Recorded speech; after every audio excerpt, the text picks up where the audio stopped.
अस्सलाम वालेकुम। यासीन आपके साथ हाजिर है इस मॉर्निंग ब्रीफिंग में। आज इस हफ्ते का चौथा वर्किंग डे है, जुमेरात का दिन है और डेट है आज 9 जुलाई। डेली बेसिस पे आपसे मुलाकात होती है इस यूट्यूब चैनल के थ्रू जिसका नाम है NI on market by Yasin. और कोशिश मैं करता हूँ कि जो भी इंपॉर्टेंट इवेंट्स हो पूरी दुनिया के बशुमल पाकिस्तान स्टॉक एक्सचेंज के हवाले से या Pakistan economy, Pakistan political situation जो क्रिएट रहती है उस हवाले से आपसे कुछ जिक्र किया जाए ताकि इसका इम्प्लीकेशंस, इसका इम्पैक्ट जो मार्केट पे पड़ता है वो आपको बताया जा सके। सबसे इंपॉर्टेंट हम ये दो आइटम हमारे पास बहुत ज़्यादा चल रहे हैं। एक अमेरिका की स्टॉक मार्केट है और स्टॉक मार्केट में भी सबसे ज़्यादा नैस्डैक, और दूसरा आइटम है गोल्ड जो कि अपनी नई तारीखें रकम करने के करीब करीब आता चला जा रहा है। काफ़ी अरसे से आपको मैं यही जिक्र कर रहा हूं कि गोल्ड की मार्केटों में डाउनफॉल नहीं आएगा और आज हम यही देख रहे हैं कि $1825 पर आउंस तक गोल्ड की मार्केटें अगस्त कॉन्ट्रैक्ट आ चुकी हैं। तकरीबन 1815 स्पॉट कैश गोल्ड ने हाई किया है जो कि तकरीबन 9 साल का हाईएस्ट तरीन लेवल है, जो कि बैक इन 2011 में हमने ये देखा था कि गोल्ड की कीमतें ऊपर की तरफ जाती चली जा रही थी और उसी दौरान 2011 में तारीख की बुलंद तरीन सतहों को 1923 या $1923 पर आउंस का हाई किया था गोल्ड की मार्केट ने। उस दौरान जो हालात व वाकयात था वो डिफरेंट थे और आज जो हालात हम देख रहे हैं वो एंटायरली डिफरेंट हैं। आज के हालात गोल्ड के जो ऊपर जाने की जो वजूहात हैं, जो मैं काफी अरसे से आपको बार बार दोहराता चला आ रहा हूं कि गोल्ड की कीमतों में तेजी बरकरार रहेगी और उसके ऊपर जाने की वजूहात मैंने बारहा आपसे जिक्र किया है और मैं दोबारा इसलिए जिक्र करता रहता हूं ताकि आप लोग अपने पोर्टफोलियो को बेहतर तौर पर मैनेज कर सकें।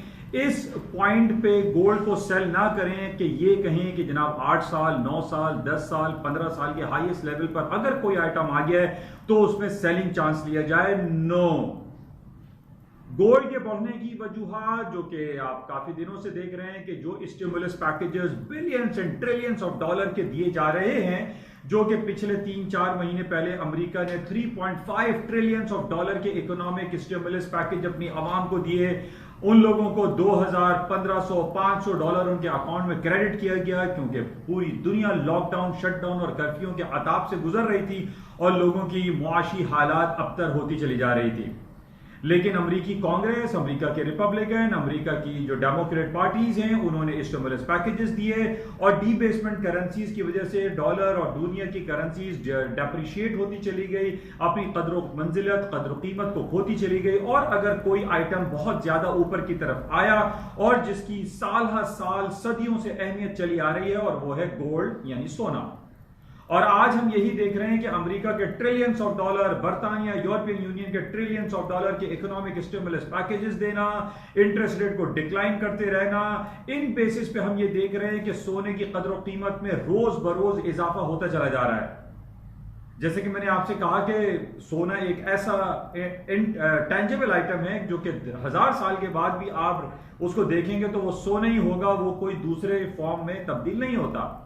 वरना नॉर्मली बहुत सारी धात ऐसी हैं जिनके ऊपर जो है उनके तापकारी अनासर या कुछ केमिकल रिएक्शंस होते हैं और वो तब्दील हो जाते हैं, लेकिन सोना अपनी अहमियत को कभी भी जायल नहीं करता और अपनी शक्ल को तब्दील नहीं करता। और इस वजह से हम ये देख रहे हैं कि सोने की कदर कीमत में मुसलसल इजाफा होता चला जा रहा है और आज भी मोर देन 9 और 10 साल के हाईएस्ट लेवल पे खड़ा हुआ है। और उसकी वजह आज फिर हमारे सामने ही आ रही है। जैसे कल मैंने आपसे कहा था कि बर्तानिया अपना मिनी बजट पेश कर रहा है और उसने 30 बिलियन पाउंड स्टर्लिंग के इकोनॉमिक स्टिमुलस पैकेजेस का ऐलान किया है अपने मिनी बजट में। इसी तरीके से हमारे पास यूरोपियन यूनियन के हवाले से खबर आ रही है कि वो भी एक नए स्टिमुलस पैकेजेस का ऐलान करने वाले हैं।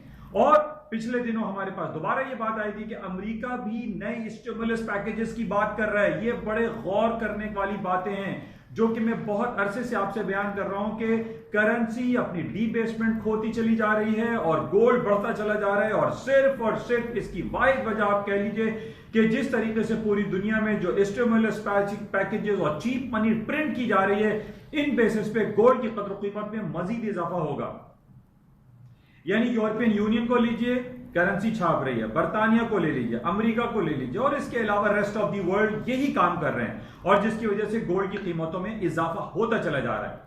अच्छा, इसके अलावा जो दूसरी बातें गोल्ड के ऊपर जाने की हैं, यानी काफी अरसे से हम देख रहे हैं कि पूरी दुनिया में जो डिफरेंट जो तनाजा खड़ा हुआ है, खासतौर पे इसराइल और फलस्तीन के हवाले से, और फलस्तीन की जो दो जमातें हैं, हमास और फतह ने ये कह दिया है कि जनाब अगर इसराइल ने वेस्ट बैंक के ऊपर या जॉर्डन वैली के ऊपर कब्जा करने की बात की या कुछ उसने इशारा दिया तो it will be a declared war, और हम भरपूर अंदाज में इसराइल का मुकाबला करेंगे। तो ये सारी बातों को आप अगर कंपाइल करते हैं, इन तमाम बातों का तज्जिया करते हैं, जायजा लेते हैं, तो आपको ये समझ में आएगा कि गोल्ड की कीमत में मजीद इजाफा होगा, इसकी कदर कीमत में कमी नहीं होगी, और यही कुछ हो रहा है। अच्छा, इसके अलावा तो मेरी रिकमेंडेशन आप तमाम लोगों को यही रहेगी कि गोल्ड को जहां भी मार्केट में डिप आए उसको बाय करने की कोशिश करें, उसको शॉर्ट सेल या सेलिंग ना करें। जैसे कि पहले भी मैंने आपसे कहा था कि हम टेक्निकल ग्राउंड को अगर चेक करते हैं तो हमें इन लेवल्स को चेक करना पड़ेगा जहां पर हम ट्रेंड रिवर्सल की बात करते हैं कि ये वो लेवल है जहां पर ट्रेंड रिवर्स हो रहा है, मार्केट डाउनफॉल हो जाएगी, मार्केट में टेक्निकली ब्रेकआउट आ गया है, मार्केट में कुछ अच्छी खबरें आने वाली हैं गोल्ड के हवाले से, इसराइल और फलस्तीन तनाजा खत्म होने वाला है। तो ये सारी बातों को जब आप कंपाइल करते हैं, देखते हैं, समझते हैं, तब आप ये कह सकते हैं कि गोल्ड की कदर कीमत में कमी वाकई होगी। अदरवाइज हमारे पास ये खबर मौजूद है, जो दुनिया की जो बड़े तरीन बैंकों को हम कंसिडर करते हैं, यानी bank of America, Goldman Sachs bank, जो कि अमेरिका के $1 ट्रिलियन कंपनीज, $1 ट्रिलियन का इनके असेट्स मौजूद हैं, इनकी जो रिपोर्ट्स होती है इसको बड़ी कदर की निगाह से देखा जाता है। और हमने ये देखा है कि गोल्डमैन सैक और बैंक ऑफ अमेरिका ने यह कह दिया है कि गोल्ड की कीमतें $2300 यानी $2300 पर आउंस के हिसाब तक जा सकती है सूनर और लेटर। तो इन तमाम चीजों को आप मलूज़े खातिर रखें जब भी आप इस फाइनेंशियल रिस्क की मार्केट में ट्रेड करें या काम करें या अपने पोर्टफोलियो को मैनेज करें, तो आपको इन तमाम चीजों का पता होना चाहिए। ये ऐसा नहीं है कि बस जनाब आपने जो है वो किसी घोड़े पे पैसे लगा दिए या किसी क्रिकेट मैच पे आपने पैसे लगा दिए, आपको पता कुछ नहीं है। ये वो फाइनेंशियल मार्केट है, ये वो रिस्क की मार्केट है जिसमें आपको तमाम बेसिक्स का पता होना चाहिए, आपको इसके बेसिक्स ट्रेडिंग रूल्स का पता होना चाहिए। इन तमाम बेसिक रूल्स में एक सबसे इंपॉर्टेंट रूल जो कि मैं काफी बार आप लोगों से जिक्र करता चला आ रहा हूं, और वो है ट्रेंड इज योर फ्रेंड। ये ट्रेडिंग रूल्स का पहला बुनियादी उसूल है जिसको ये कहा जाता है कि आप अगेंस्ट द ट्रेंड नहीं जाइए। इसकी मैं ऐसे एग्जांपल देता हूं कि जैसे बचपन में हम लोग बसों पे सफर करते थे, जिस रुख में बस चलती है उसी रुख में आपका चेहरा होना चाहिए और आप बस को पकड़ लेते हैं और बस पे आप चढ़ जाते हैं। लेकिन अगर आप रिवर्स पोजीशन में जाएंगे तो आप गिर जाएंगे, आपको एक्सीडेंट हो सकता है, आपकी हलाकत हो सकती है। तो बिल्कुल यही सिचुएशन यहां अप्लाई होती है कि जनाब जब ट्रेंड अपवर्ड है, जब ट्रेंड हायर साइड पे है, तो why you are going to sell, चाहे वो अमेरिका की स्टॉक इंडेक्स नेस्डैक हो, S&P हो, डाउ जोन्स हो, गोल्ड हो या सिल्वर की आइटम हो, यानी जो भी आइटम आप देखें, इवन कॉपर की मार्केट बहुत ऊपर चली जाइए, 2.86 तक कॉपर पर पाउंड, डॉलर पर पाउंड के हिसाब से चल रहा है। तो आप ये देखिए कि जब ट्रेंड इज हायर साइड पे है तो आप उसको बाय करने की कोशिश करें, ट्रेंड अगर डाउन साइड पे है तो उसको सेल करने की कोशिश करें। जिस तरीके से कहा जाता है कि जब मार्केटें गिर रही हो, डाउनफॉल हो रही हो, तो कभी आप बाय करने की कोशिश ना करें। जिस तरीके से ये पुरानी कहावत है कि never try to catch the falling knives, जब मार्केट गिर रही हो तो आप उसको पकड़ने की कोशिश ना करें। बिल्कुल यही सिचुएशन इस वक्त गोल्ड में है, अमेरिका की स्टॉक मार्केट में है। Apart from these all bad news हम देख रहे हैं कि अमेरिका की या इवन दुनिया की स्टॉक मार्केटों में तेजी का रुझान बरकरार है और इनमें सरे फहरिस्त है नैस्डैक। तो हम ये देख रहे हैं कि वो अपनी तारीख की नई बुलंदियों को डेली बेसिस पे छूता चला जा रहा है। अच्छा, इसी के साथ मैंने आपसे ये कहा था कि जब गोल्ड, सिल्वर और स्टॉक्स मार्केटों में तेजी है तो हम तेल की बात करते हैं, तेल की रिपोर्ट को हम जायजा लेते हैं कि ऑयल की मार्केटों में क्या सिचुएशन क्रिएट हो सकती है। क्रूड ऑयल जो कि एक एनर्जी सेक्टर का एक नंबर 1 बेंचमार्क कंसीडर किया जाता है, हमने इसको $38 माइनस टेरिटरी में देखा 2 महीने पहले, जब ये कहा गया कि स्टोरेज कैपेसिटी खत्म हो गई है और क्रूड ऑयल जो रिग्स हैं, जो तेल के कुएं हैं, उनमें से जारी व सारी है और उनके पास स्टोरेज रखने की जगह नहीं थी। हमने देखा $38 तक मार्केट गई और आज $40 तकरीबन उसके डबल हो गई है।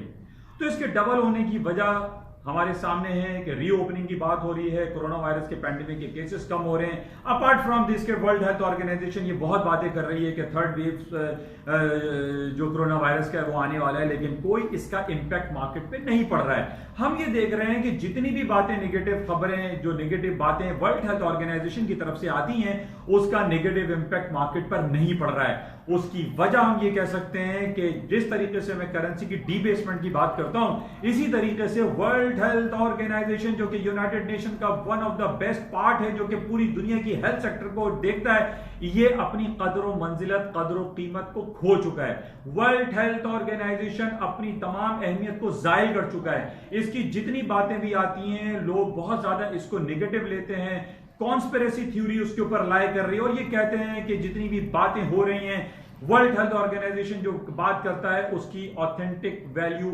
नहीं है। और आज हम यही देख रहे हैं कि बहुत सारे आर्टिकल्स आज आए हुए हैं। पिछले दिनों डोनाल्ड ट्रंप साहब ने ये कहा था कि हम डिसओन हो रहे हैं, और वर्ल्ड हेल्थ ऑर्गेनाइजेशन जिसको तकरीबन $500 मिलियन अमेरिका डोनेट करता है सालाना बेसिस पे, अमेरिका ने ये कहा है कि जनाब वो वर्ल्ड हेल्थ ऑर्गेनाइजेशन को खत्म कर देंगे, उससे अपना इल्हाक को खत्म कर देंगे। इस बेस पे यूरोपियन यूनियन के काफी लोगों ने ये कहा है कि अमेरिका अगर ये चाहता है तो उसको अलग हो जाना चाहिए।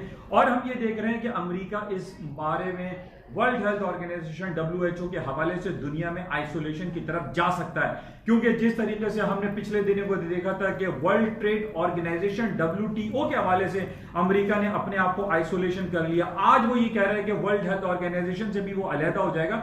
तो हम ये देख रहे हैं कि अमेरिका अपनी कदरों मंजिलत, कदरों कीमत को खोता चला जा रहा है, और वो एक आइसोलेशन का शिकार होता हुआ दिखाई दे रहा है। क्योंकि अगर हमारे पास ये खबर है कि अगर WHO से अमेरिका निकल जाता है तो उसकी जगह चाइना ले लेगा, चाइना आ जाएगा। और चाइना जिस तरीके से हम देख रहे हैं कि पूरी दुनिया में इस वक्त चाइना अपनी अहमियत को साबित करता चला जा रहा है, और पूरी दुनिया चाइना के पीछे खड़ी हुई है, चाहे वो 5G टेक्नोलॉजी, हुआवी का सिलसिला हो, या वो ट्रेड के हवाले से सिलसिला हो, या कंप्यूटर इंडस्ट्री के हवाले से हो, या आर्टिफिशियल इंटेलिजेंस के हवाले से हो।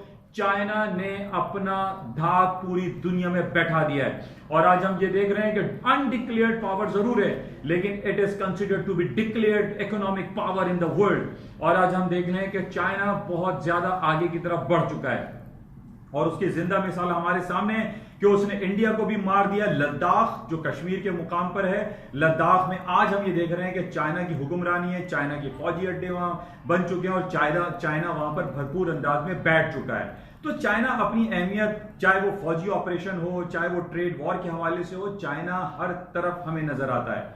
तो बहरहाल आज भी हम यही कुछ देख रहे हैं। अच्छा, 2 दिन से मैं आपसे एक बड़ी इंपॉर्टेंट खबर ये बयान कर रहा था कि अमेरिका ये कोशिश में लगा हुआ है कि हांगकांग का जो पैग है, जो कि बैक इन 1983 से है, उस पैग को वो खत्म कर सकता है। ये बड़ी इंपॉर्टेंट खबर है। इस बेस पे हम ये इट माइट पॉसिबल कि मार्केट में एक बहुत बड़ी मूव करेंसी मार्केट में आ जाए, लेकिन बहरहाल ये इंपॉर्टेंट खबर है, इसको आप क्लोजली वॉच करें, देखें कि क्या कुछ हो सकता है। अच्छा, इसके अलावा गोल्ड की एक पॉइंट रह गया था कि एक वर्ल्ड गोल्ड काउंसिल है, और उसने ये कल एक रिपोर्ट पेश की थी कि पिछले 1 महीने के अंदर पूरी दुनिया में 104 टन ऑफ गोल्ड लोगों ने रिजर्व किए हैं, खरीदे हैं, परचेज किए। उसकी जाहिर सी वजह है कि गोल्ड की कीमतें जो 9 साल की बुलंद तरीन सतहों पर हैं। ये वर्ल्ड गोल्ड काउंसिल की तरफ से ये रिपोर्ट है। और इसी तरीके से ETF, जो कि मैंने पिछले दिनों आपसे बयान किया था, एक्सचेंज ट्रेडेड फंड में गोल्ड का इन्वॉल्वमेंट बहुत ज्यादा हो चुका है। तो गोल्ड हम हर तरफ देख रहे हैं, और इसी बेसिस पे गोल्ड की कीमतों में मजीद इजाफा होता चला जा रहा है। अच्छा, एक इंपॉर्टेंट खबर मैंने आपको पिछले दिनों भी बताई थी कि 4 वर्ड होते हैं: सस्पेंड, होल्ड, रिजेक्ट, कैंसिल। आज हम ये देख रहे हैं कि ऑस्ट्रेलिया की जानिब से खबर आई है कि जनाब वो एक्सट्रेडिशन एग्रीमेंट के हवाले से हांगकांग के जो एग्रीमेंट था क्रिमिनल्स को एक्सट्राडाइट करने के हवाले से, उसको उसने सस्पेंड किया है। मैंने आपसे पहले भी कहा था कि ये चाइना के खिलाफ कोई मुल्क कुछ भी नहीं कर सकता, चाहे वो इंडिया हो, अमेरिका हो, बर्तानिया हो, यूरोपियन यूनियन हो। आज हम ऑस्ट्रेलिया को भी देख रहे हैं कि उसने सस्पेंड का वर्ड इस्तेमाल किया है, और थोड़े दिन के बाद हमारे पास ये खबर भी आएगी कि इस सस्पेंशन ऑर्डर को ऑस्ट्रेलिया वापस ले लेगा। तो ये बड़ी इंपॉर्टेंट खबरें होती हैं, इसके दूररस नताइज काफी होते हैं। इसको हमें और आपको चाहिए कि जब इस फाइनेंशियल मार्केट में काम करें तो इसको हम चेक में रखें। अच्छा, इसके अलावा आज अमेरिका की स्टॉक मार्केटों में जो फ्यूचर्स मार्केट है ऊपर आने की एक और वजह हमारे सामने है कि अर्ली मॉर्निंग हमारे पास चाइना की 2 रिपोर्ट आई थी, एक पीपीआई प्रोड्यूसर प्राइस इंडेक्स और एक कंज्यूमर प्राइस इंडेक्स, जो कि दोनों बेहतरीन आई है। और इन बेसिस पे हम देख रहे हैं कि एक पोटेंशियलिटी का जो इंजेक्शन है, जो एक सेंटिमेंट्स है हायर साइड पे मार्केट के जाने का, वो अभी तक इंटैक्ट है। कहीं से हमें कोई खराब खबर नहीं आ रही जिन बेसिस पे हम ये कहें कि अब दुनिया भर की स्टॉक मार्केटें क्रैश हो जाएंगी, गिर जाएंगी, फॉल हो जाएंगी, रेड टेरिटरी में चले जाएंगी। नो। तो बहरहाल ये कुछ खबरें थी जो आपके साथ शेयर की गई। उम्मीद है कि कुछ आपको इसमें बेहतरी लगती होगी और इसमें आपको डिसीजन मेकिंग में सहूलत हासिल होती होगी। जाते हुए मैं आपसे रिक्वेस्ट करूंगा, प्लीज इस यूट्यूब चैनल को सब्सक्राइब करें, लाइक करें, शेयर करें और अपने दोस्तों में इसको स्प्रेड करें। खुदा हाफिज।